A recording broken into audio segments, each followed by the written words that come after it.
Hi guys, welcome to my YouTube channel news views infotainment. अगर आपको हमारे videos पसंद आते हैं तो लाइक, शेयर, कमेंट और सब्सक्राइब ज़रूर करें और हर नए वीडियो के नोटिफिकेशन के लिए बेल आइकन दबाना ना भूलें। Thank you. नरेंद्र मोदी कि हम पाकिस्तान को वो सज़ा देंगे कि जो उनकी नस्लें तक याद रखें, इसीलिए कर लें इतना। इसलिए कर रहे हैं। किलो एम्पियर लीनियर इंजेक्शन, उसको काली का नाम भी देते हैं, KALI, काली उनकी एक तो माता है। ये लेज़र टेक्नोलॉजी इस्तेमाल की और इसके ज़रिए से हमारे इतना बड़ा नुकसान किया और हमारी तरफ से कोई जवाब नहीं गया और अभी तक नहीं गया। सरकारी इधर की मीटिंग से पंगा, इधर का उसका वो भी नहीं आता, लिखना पढ़ना भी नहीं आता इस जनरल को, तो माफ़ करना मेरा मैं जानने। हेलो दोस्तों, स्वागत है आप सभी का एक बार फिर से मेरे चैनल पे। और आज का एक वीडियो जिस पे हम आज रिव्यू और डिस्कशन करने जा रहे हैं वो एक पाकिस्तानी मीडिया, एक हिंदुस्तानी हथियार काली के बारे में डिस्कस कर रहे हैं। वैसे हमारे हिंदुस्तान में काली माता की पूजा सर्वशक्तिमान माता के रूप में की जाती है, लेकिन यहाँ काली हिंदुस्तान का एक वो खुफिया सबसे ख़तरनाक हथियार है जिससे पूरी दुनिया खौफ खाती है, और उसका पूरा नाम है kilo ampere linear injector, KALI काली। ये भारत का वो सीक्रेट हथियार है जिसका नाम सुनते ही चीन पाकिस्तान थर्रा जाते हैं। 23 मई को अमेरिका ने चीन के सामने शक्ति परीक्षण के लिए लेज़र हथियार का टेस्ट किया था, जिसकी पूरी दुनिया में चर्चा हुई। लेकिन भारत के पास उससे भी खतरनाक एक हथियार है जिसके बारे में दुश्मन जानता तो है लेकिन उसका नाम लेने में भी खौफ खाता है। तो चलिए देखते हैं पाकिस्तानी न्यूज़ चैनल के इस वीडियो क्लिप को और उसके बाद हम फिर इस पर रिव्यू करेंगे। इंडिया डिफेंस न्यूज़ का एक ब्लॉगर है, उसने एक मजमून चस्पा किया है, पोस्ट किया है 2 जून को, और उसमें उसने ये दावा किया है कि 11 सेक्टर में जो बर्फानी तूफान आया है वो मसनूई था और हमने किया है। इंडिया की ने डीव एक टेक्नोलॉजी है जिसको कहते हैं डायरेक्टेड एनर्जी वेपन, DEW, वो उसको काली का नाम भी देते हैं, KALI, काली उनकी एक तो माता है, लेकिन इसको काली को उसकी तारीफ ये करते हैं, यानी उसका ये तर्जुमा जी, किलो एम्पियर लीनियर इंजेक्शन, काली का जो K है उससे किलो, एम्पियर जो कि इस्तेमाल होता है आपके इसमें जो लाइट इसमें एनर्जी में, लीनियर इंजेक्टर, उसको काली का नाम दिया। और उन्होंने कहा कि इस वेपन को इस्तेमाल करके इस ऑपरेशन का नाम उन्होंने ऑपरेशन वाइट वाश रखा, और इस वर्के उन्होंने इस मसनूई तौर पर ये तूफ़ान बर्पा किया। क्या किया उन्होंने कि उन्होंने IL-76 2 तैयारे हैं, IL-76 तैयारा है, उन्होंने 2 तैयारे प्लेटफार्म के तौर पर लिए, और ये एहतियात इसलिए बढ़ती कि अगर ग्लेशियर का रुख किधर और मुड़ गया तो उनके भी जो आदमी जो प्लेटफार्म बना होगा वो भी तबाह हो जाएगा जी। तो उन्होंने 2 तैयारे अपने हदूद में रखे। अब उसमें सवाल ये पैदा होता था हमारे रडार क्या काम कर रहे हैं, वो सवाल अगर पूछेंगे तो हम बता दें। तो अब उन्होंने उन तैयारों से यानी सुबह के 4 बजे 5 अप्रैल 2012 को सुबह के 4 बजे से लेकर 5:40 तक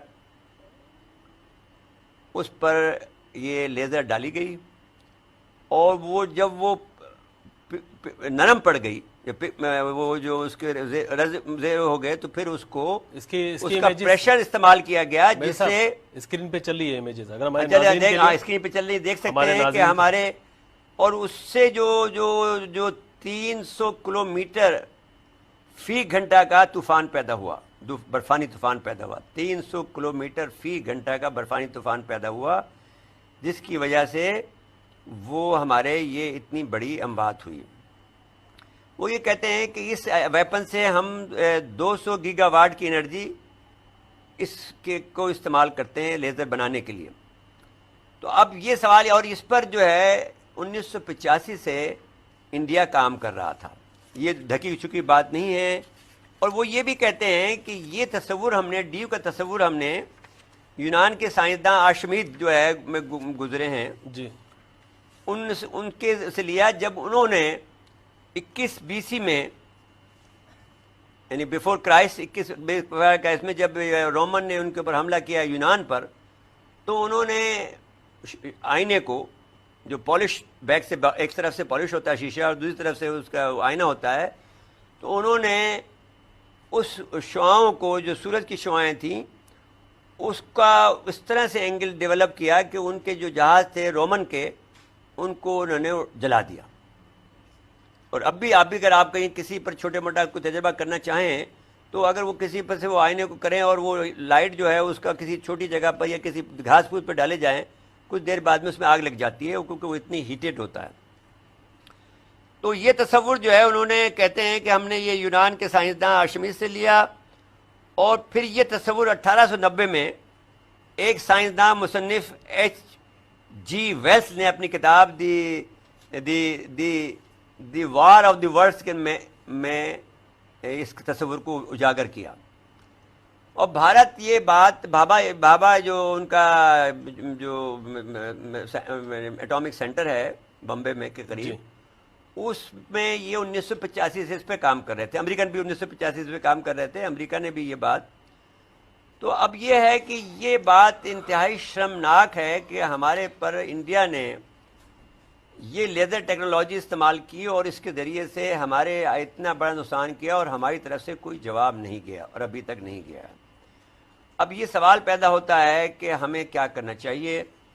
अब वो फ़ख्र के साथ ये कहते हैं भारतीय कि अगर एक गोली चलाए बगैर हमने पाकिस्तान के सियाचिन में तकनीकी तौर पर, टेक्टिकल तौर पर अहमियत के हामिल हेडक्वार्टर को यकसर गायब कर दिया। उसने बहुत सख्त लफ्ज़ इस्तेमाल किया है, गायब कर दिया हमने, यकसर फिना कर दिया। और उनके 135 का लफ्ज़ उन्होंने इस्तेमाल किया है, जबकि हम 140 कर रहे हैं। तो क्योंकि उसमें सिविलियन भी थे, तो 135 नौजवान और फौजी शहीद कर दिए। ज़ाहिर है कि इस खबर से हमें बहुत दुख है और इससे डर भी लगा कि क्या हम वापस एक कमतर दर्जे पे आके खड़े हो गए इंडिया के।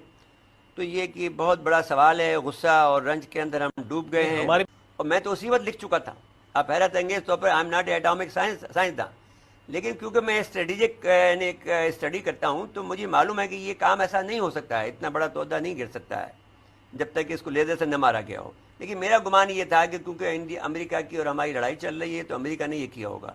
ये तो इंडिया पे तो जहन जा ही नहीं सकता था जब तक इस ब्लॉगर ने 5 जनवरी को न किया, और ये अब 5 जून को। तो अब ये मैं आप नरेंद्र मोदी कि हम पाकिस्तान को वो सजा देंगे कि जो उनकी नस्लें तक याद रखें, इसीलिए कर लें इतना, इसलिए कर रहे हैं। तो थोड़ा समेट लें अब इस तरह समेट से। लें, मेरे ख्याल में ये है कि ये बता दें कि अब ये तो जंग की अब नई सूरत दुनिया में डेवलप हो रही है, ये हो गई। अब ये गन वन या गोली या असला या एटमी असला ये काम, ये तो अब किसी और तरफ जा रहे हैं। एटमा तो है ना, लेकिन अभी तक बेचारे आपके जितने भी वजीर हैं, बेचारे जनरल साहबान भी हैं, जनरल बाइक से वजीर भी है बलोच साहब, वो यही गीत गाते रहते हैं।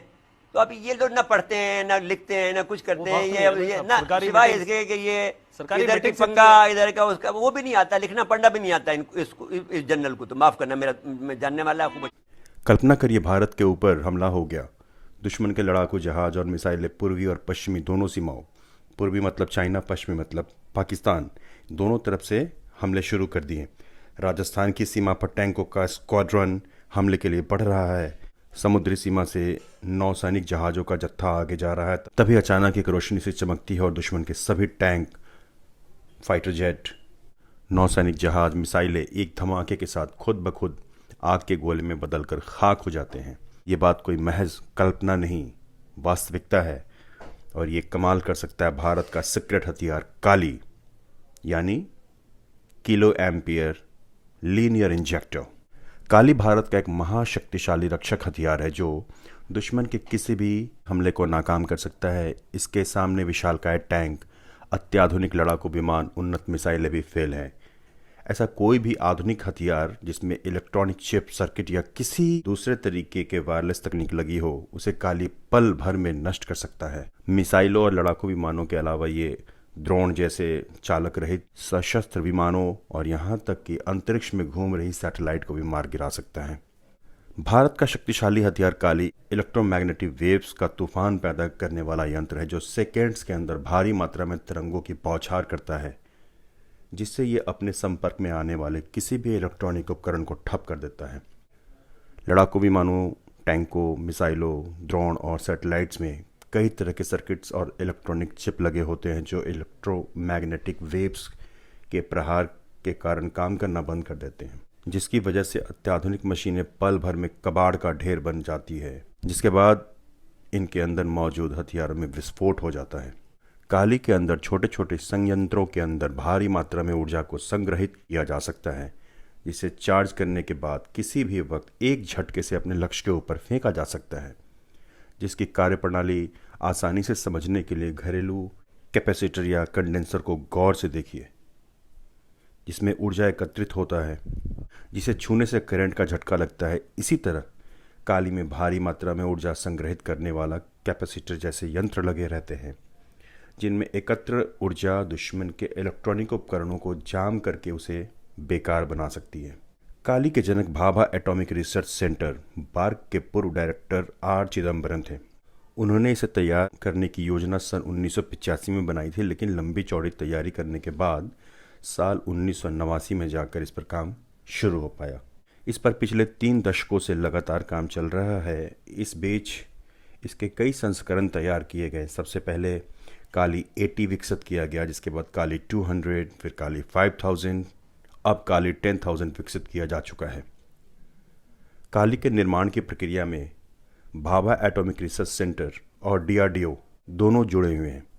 काली के शुरुआती संस्करण में प्रति नैनोसेकंड 1 गीगाबाइट इलेक्ट्रोमैग्नेटिक वेव्स का प्रहार होता था, लेकिन आखिरी सूचना मिलने तक काली के लेटेस्ट प्रारूप से 100 मिलीसेकंड में 40 गीगाबाइट तक ऊर्जा वेव्स निकलती हैं, जो दुश्मन के बड़े से बड़े और अत्याधुनिक हथियारों को भी पल भर में तबाह कर देती है। काली और उसकी मारक क्षमता के बारे में भारत सरकार ने आधिकारिक रूप में अभी तक कोई बयान जारी नहीं किया है। अभी सिर्फ इसके बारे में बुनियादी जानकारियां ही बाहर आई हैं। भारत की रक्षा क्षमता के लिए यह प्रोजेक्ट इतना अहम है कि सरकार इसके बारे में संसद में जानकारी देने से इनकार करती है। समाचार एजेंसी PTI से प्राप्त जानकारी के मुताबिक 14 जुलाई 2018 को लोकसभा में काली 5000 संबंधित सवाल पूछे गए कि क्या काली 5000 को देश के रक्षा विभाग में शामिल करने का कोई प्रस्ताव है, लेकिन तत्कालीन रक्षा मंत्री मनोहर पर्रिकर, जो कि अब हमारे बीच में नहीं रहे, ने इस बारे में राष्ट्रीय सुरक्षा का हवाला देते हुए कोई भी जानकारी देने से मना कर दिया था। लेकिन उनके उत्तर से स्पष्ट था कि भारत का सीक्रेट हथियार काली कोई अफवाह मात्र नहीं बल्कि सचमुच अस्तित्व में है, जिस पर तेजी से काम चल रहा है। काली हथियार इतना घातक है कि जल थल आकाश से आने वाले किसी भी दुश्मन को पल भर में तबाह कर सकता है। यही कारण है कि चीन और पाकिस्तान जैसे भारत के दुश्मन देश काली का नाम सुनते ही डर के थर थर कांपने लगे।